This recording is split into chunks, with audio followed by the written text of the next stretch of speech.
Assalamualaikum warahmatullahi wabarakatuh. Kembali lagi bersama saya Muhammad Dari dan Ardiri Hukum. Kita bakal ngobrol-ngobrol, diskusi, dan juga saya bakal lebih banyak mengulik ke Mas Dari karena banyak terlintas di pikiran saya, teman-teman. Kita bakal ngobrol di sisi pertama ini tentang hal yang menarik, tapi bukan soal hasil pilkada serentak, bukan, tapi ada yang lebih genting dan selalu terjadi dan sering kali terjadi dan terus terjadi.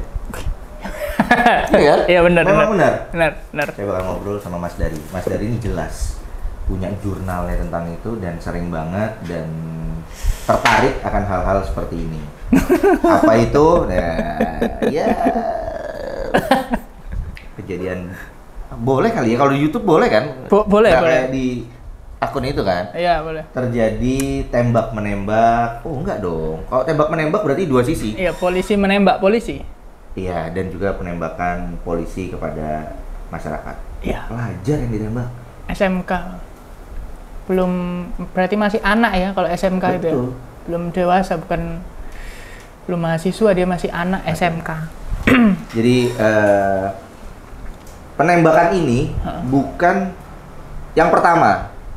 Dan kalau dikatakan yang terakhir pun sulit. Sulit, betul. Karena terus terjadi. Ya kan, terus terjadi. Bahkan yang masih hangat sampai hari ini adalah kejadian Bapak Sambo. Betul. Kan? Terus habis itu terus berulang ada terus Ya. Maksudnya memang nggak banyak, Ya. tapi kan ini ya apa karena polisi ini dianggap sebagai pengayom masyarakat jadi hal-hal seperti ini harusnya tidak perlu terjadi. Betul. Ini masih yang penembakan, tidak seperti hal yang terlibat dalam kasus mungkin narkoba, terus seperti kalau yang di Jawa Timur kemarin yang poluan membakar suaminya. Iya, betul. Itu banyak. Betul. Itu bingung kan ini karena apa sih? Karena memang penyalahgunaan senjatanya yang menjadi masalah atau faktor psikologinya dari setiap personil. Nah, kita tanya sama Mas Dari yang punya beberapa jurnal terkait TNI Polri. Nah, menurut Mas Dari ini gimana nih Mas Dari? Pendapatnya Mas Dari ini gimana nih? Seringkali memang yang terjadi itu adalah tadi Bang, kebanyakan penyalahgunaan persenjataan. Ya, oke. Loh, kenapa kok digeser? Nutupin Bang Dari. Oh, Kan gitu. Bang Dari bukan kasus yang ditutup-tutupin. Oke, nggak ada kasus yang ditutupin. Ini zamannya Pak Prabowo ini tidak ada yang ditutup-tutupin. Keterbukaan semua. Keterbukaan semua. Ya, kebanyakan adalah ini Bang, excessive action atau penyalahgunaan senjata api. Kayaknya. Baru dihidupin. Iya, makanya aku bilang kita Bang Dari udah ada. Oke.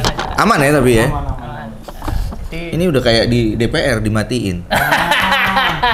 Sorry.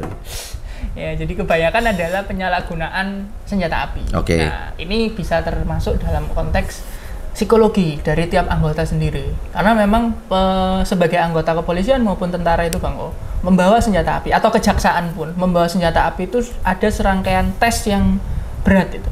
Tes yang bertahap untuk seseorang itu layak untuk membawa yang namanya SENPI. Oke. Karena kalau misalkan dia itu secara psikologis nggak siap, ya akibatnya kayak itu tadi kan, melakukan penembakan dan lain-lain. Jadi itu satu, terkait dengan psikologi. Yang kedua adalah kenapa kok kemudian Polri dan Polri, karena kepolisian itu pasca reformasi, pasca dikeluarkannya Undang-Undang Kepolisian Nomor 2 Tahun 2002 itu. Ini zamannya Abdurrahman Wahid atau Bu Mega? Di Bu Mega itu kewenangan polisi sangat besar. Oke. Ya, jadi semua urusan terkait dengan ketertiban, melindungi masyarakat, semua itu adalah diberikan ke kepolisian, gitu kan. Nah, makanya kemudian dan kepolisian itu secara institusional dia berada langsung di bawah presiden. Nah, jadi karena kekuasaan yang tidak terbatas, kita itu percaya Bang bahwa ada istilah power tends to corrupt. Absolutely power is absolutely. Jadi kekuasaan itu cenderung korup. Kalau tidak diawasi, maka dia pasti akan korup kan gitu.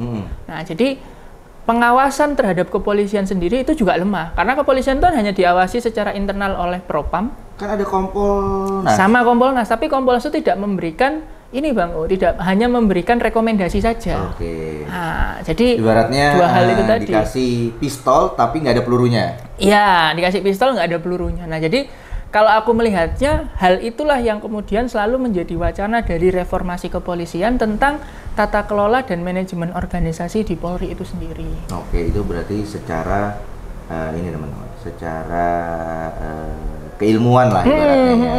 Nah, melihat itu secara keilmuan, tapi melihat kejadian yang ke belakang dikit tentang AKP Dadang, sebegitu humble-nya dia di berbagai acara, maksudnya asik dan apa, ternyata bisa melakukan eksekusi menembak rekannya dari belakang. Iya, betul, betul. Iya kan, maksudnya kita nih simpang siur juga teman-teman melihat berita-beritanya di luar sana itu ada yang mendukung AKP Dadang, ada yang mendukung Polri. Yang jelas kita berdua nih apapun itu kita tidak mendukung namanya penghilangan nyawa manusia. Betul. Apapun bentuknya, ya kan. Maksudnya masih banyak langkah-langkah yang lain untuk bisa ditempuh dibanding menghilangkan nyawa. Nah itu menurut Mas Dari ini yang dilakukan AKP Dadang ini berarti murni masalah psikologi ya? Psikologi. Karena kalau aku lihat ya, dia mantan Brimob loh Mas. Mantan Brimob. Dan dia dari Bintara itu. Betul. Dan Kasat Narkoba juga di Kota Padang. Terus kemudian jadi Kabak Ops itu kan berarti dia kalau di Solok itu kan AKBP ya. Nah jadi dia pelaksana. Kalau misalkan di tingkat Pemda dia kayak sekdanya gitu Bang. Jadi dia pelaksana operasional dari kegiatan di Polres tersebut gitu. Jadi selain Kapolres, Pak Kapolres, nah biasanya Kabak Ops itu. Gitu kan. Nah, jadi kalau aku ngelihatnya kan orang banyak simpang siur ya terkait dengan yang benar itu seperti apa sih. Nah, cuma kalau saya tuh percaya bahwa semua itu bisa dibuktikan hanya di pengadilan. Oke. Nah, jadi asumsi yang ada sekarang itu kan media itu membentuk opini publik ya terkait dengan AKP Dadang itu. Betul. Cuma dihakimi bukan di pengadilan oleh publik ya kan. Nah, kita nggak bisa kita tidak bisa berbicara sebenarnya kalau nggak ada bukti terkait kenapa kok dia melakukan penembakan itu. Kalau kita katakan itu salah. Betul. Tapi mutlak, tapi sebabnya apa kita kan belum tahu. Betul. Itu yang nanti akan dibuktikan di pengadilan. Betul. Yang membuat AKP Dadang melakukan hal tersebut. Dan yang lucunya lagi, setelah melakukan penembakan kepada Kasat Reskrim, dia dikatakan menembak rumah Kapolres. Ya, Dan Kapolresnya tidak muncul sampai sekarang. Ya, betul. Kenapa?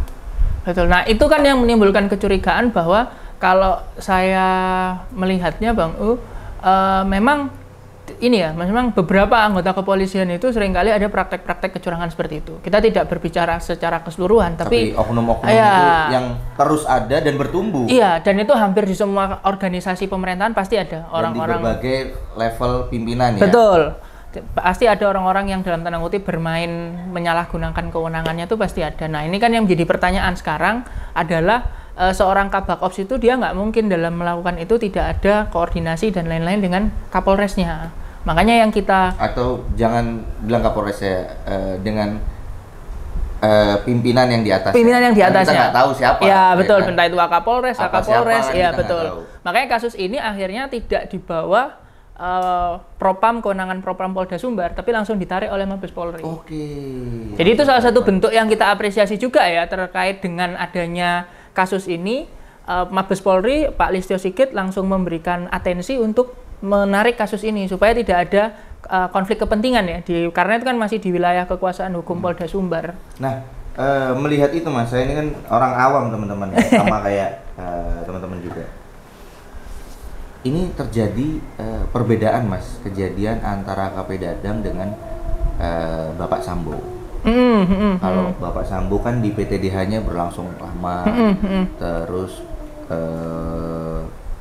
ya kayak masih mendapatkan privilege lah. Ya betul. Beda dengan AKP Dadang yang di Borgol, di Lucuti, langsung saat itu juga. Betul. Di situ. Itu kalau di dalam keilmuannya itu Mas, di dalam institusi Polri itu memang seperti itukah karena posisi pangkatnya yang berbeda, ya kan? Atau memang karena Pak Sambo ini dari Akpol, terus AKP Dadang bukan dari Akpol, atau apa? Karena kalau di lini media sosial teman-teman, itu banyak yang mempergunjingkan antara Ini yang dilakukan oleh apa sidang kode etiknya Pak Sambo dengan karena Dadang. Yang Pak satu Dadang. ini lulusan Akpol, yang satu ini. Nah itu seperti itu apa enggak sih? Maksudnya seharusnya dan prakteknya tuh gimana sih, Mas? Kalau misalkan sidang kode etik yang dilakukan oleh Propam Polri itu, kenapa kok Pak Sambo seperti itu? Karena dia perwira tinggi, Mas. Oke. Jadi dia masih mendapatkan dalam tanda kutip ya kehormatan. Kehormatan. Sebagai perwira tinggi. Tapi kalau misalkan perwira pertama sampai menengah itu kan memang pimpinan sidangnya aja beda. Kemarin kan pimpinan sidangnya Pak Dadang itu levelnya Kombes Pol. Oke. Atau setingkat kolonel itu ya kalau di tentara. Nah, tapi kalau Pak Sambo kan satu klik di atasnya, Komjen.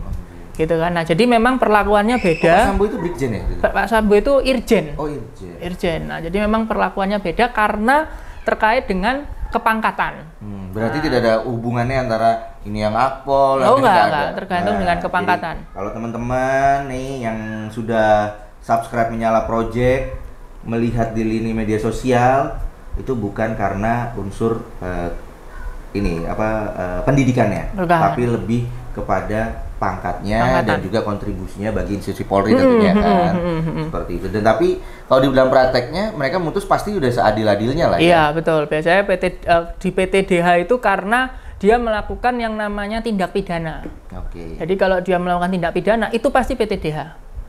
Tapi kalau misalkan dia kayak melakukan kegiatan indisipliner, itu paling sanksi terberatnya adalah penurunan pangkat kayak si ini. Nah, itu yang menarik yang menjadi pertanyaan adalah kayak Eliezer. Itu harusnya dia tetap pidana dan harusnya dia di PTDH-kan itu, Bang. Itu yang saya bilang dari kemarin-kemarin. Iya, kan? itu dia di PTDH-kan. Ini bisa menjadi polemik ke depannya pada saat ada orang nggak suka tinggal bilang aja nembak siapa saya disuruh oleh jenderal ini. Kayak gitu kan. Ya kan sesimpel itu. Betul. Tinggal dibuat mekanisme alur ceritanya, skemanya itu Betul. serem. Karena mau itu perintah atau bukan, namanya menghilangkan nyawa eksekutornya, ya udah salah. Iya, jadi bukan terus persoalan dia justice kolaborator atau apapun, Iya. tapi harusnya Eliezer itu dia di PTDH kan. Betul. Nah, cuma ya itu tadi kan, saya nggak tahu kenapa kok pertimbangannya komisi etik ya istilahnya, komisi etik Mabes Polri itu kenapa kok dia tidak di PTDH kan, hanya ditunda kenaikan pangkatnya. Dan dia jadi justice kolaborator itu beberapa hari setelah ditahan. Ya, setelah ditahan. Betul. Betul, jadi itu Kecuali menjadi, dia habis melakukan langsung menyerahkan diri, nah itu lain cerita. Nah, itu masih menjadi simpang siur meskipun ya sampai hari ini kan Sambo sudah diputuskan di tingkat kasasi dia tidak jadi hukuman mati. Ya, Bang. jadi seumur hidup. Jadi seumur hidup. Ya kan, nah mungkin karena ada pertimbangan-pertimbangan tertentu. Tapi ya itu menjadi hal yang memang catatan sendiri dari kasus Eliezer tadi. Jadi kalau aku melihat kepolisian sekarang ya semoga dengan juga adanya tekanan netizen juga ya Bang Oya, itu membuat akhirnya mau nggak mau Mabes Polri men-take over itu tadi. Kata siapa tekanan netizen, teman-teman? Karena kemarin ada statement dari Kapolres Semarang yang menekan netizen. Menekan netizen. Iya. Ya, gimana benar. menurut Mas Dari yang Benar. beliau ngasih statement seperti itu yang menurut saya kaget kok beliau ini. Tapi banyak pendukungnya juga di Betul. sosmed, banyak yang mendukung Betul. cuman menurut saya ya nggak elok Nggak seperti elok, itu, gitu benar. kan. Maksudnya ya kalau mau melakukan itu nggak perlu disampaikan Betul. di halayak umum, nggak perlu di video, nggak perlu Benar, apa benar, gitu. Maksudnya, benar. ya smooth aja gitu. Benar. Ya paham bahwa itu anggotanya dia. Betul. Dia berusaha untuk bertanggung jawab atas apa yang dilakukan oleh anggotanya. Sama kayak dulu Bang O inget tahu peristiwa cebongan. Bahkan Pangdamnya bilang yang salah adalah Ya, saya. Nah, itu lebih elegan. Lebih elegan. Dibanding statement yang ya akan saya biarkan anggota saya kalau ada tawuran nanti turun setelah ada ya bacok-bacokan atau apa.